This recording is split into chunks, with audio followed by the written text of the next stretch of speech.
I'm going to go through some details. I want to share with you some details on the ceiling towel, Chiu and Beauty. So let's start with the ceiling towel. So for the when you're opening your stand, try to stick your feet on the ground. So what we do is we go like this, like that, and then your hips up.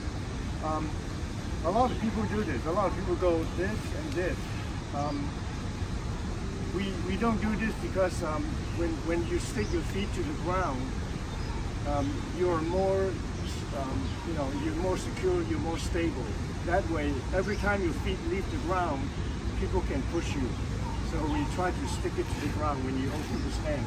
So also when we are pulling your arms back, do not do this because this is called fei zhang in Cantonese. By doing this, if someone grabs you from behind, if you do this, you're going to miss the person. So you have to go straight back in order to hit the person's ribcage. So go straight back, okay, and then this. Okay, and then the center line. And when you turn, try to turn as slow as possible. And your hand, now do not do this. If you do this and you turn really fast, you won't feel a thing on your wrist.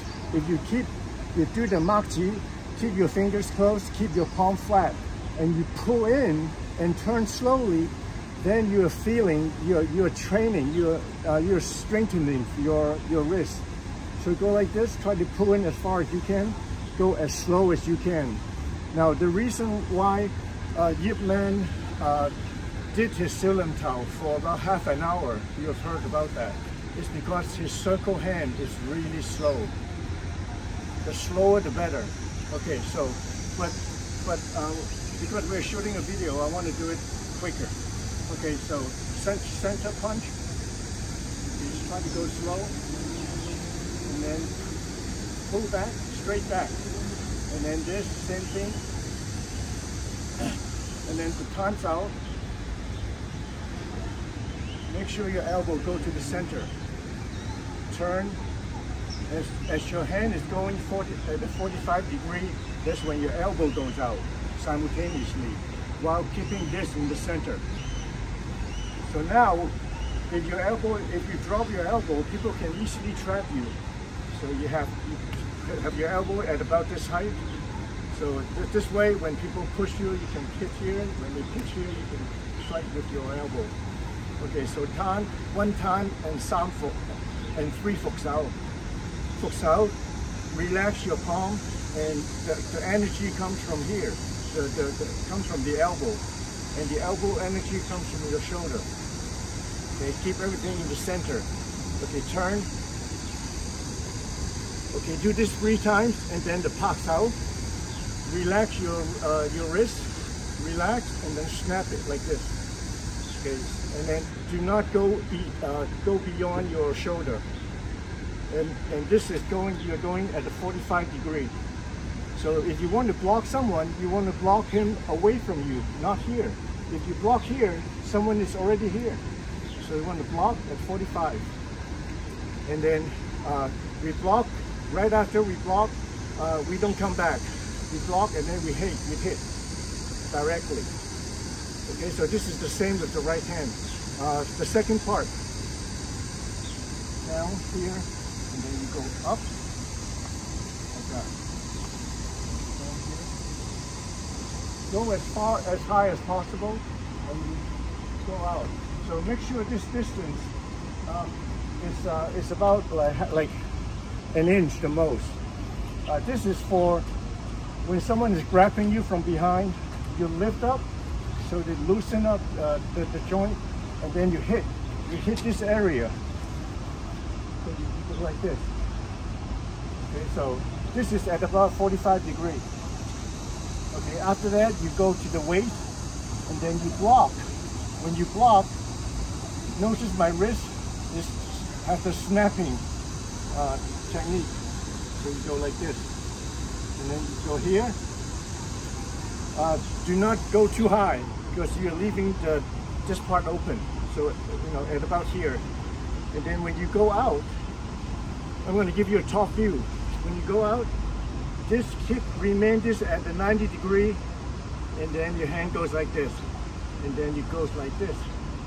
So this is another snap, like on the throat. There's a big difference between just doing this and doing this.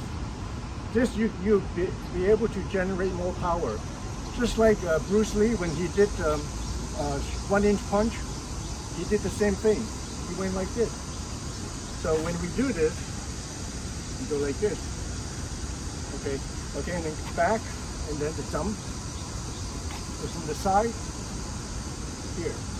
Back. You stop at about 20 degrees. And then the Dann, the Dann.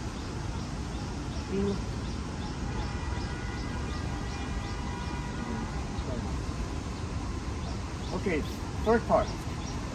Again, here, you go like this. The center, turn. I'm going to do it faster. Yes. And then the Dann, center line. This, right? So Dann, and then the Gang. Also stop at the center line. If you Gang to the side, then you're leaving your center wide open. So try to do that. And then turn. And then, yeah. Okay, the same to the right hand. And then the bong sao. The elbow is slightly higher than your shoulder and your wrist.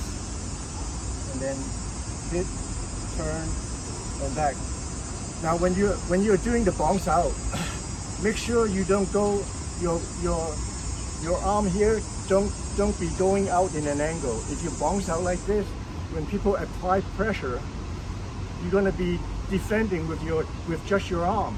But if you turn, if you keep this part straight, if people put pressure on you, then you're supporting yourself with your whole body. So the bong sao, make sure this is straight, and this is at the 45 degree. 45 meaning this is 90, and this is 45. Because if you bong here, people can easily trap you. So you want to keep this angle. And then, okay, after you do your bong sao, as you are rotating, you are moving forward. Okay, so it's not like this. You come in here and then hit. This is, you're gonna move in, you're gonna move forward as you are rotating. This is for when you're doing chi sao. When you do it, when you block your opponent with your bong sao, you're sliding in simultaneously. Okay, so that's it. So and then the last part, the gang, again from the side, it's 45 degree, about 45 degree, and then just kind of like this.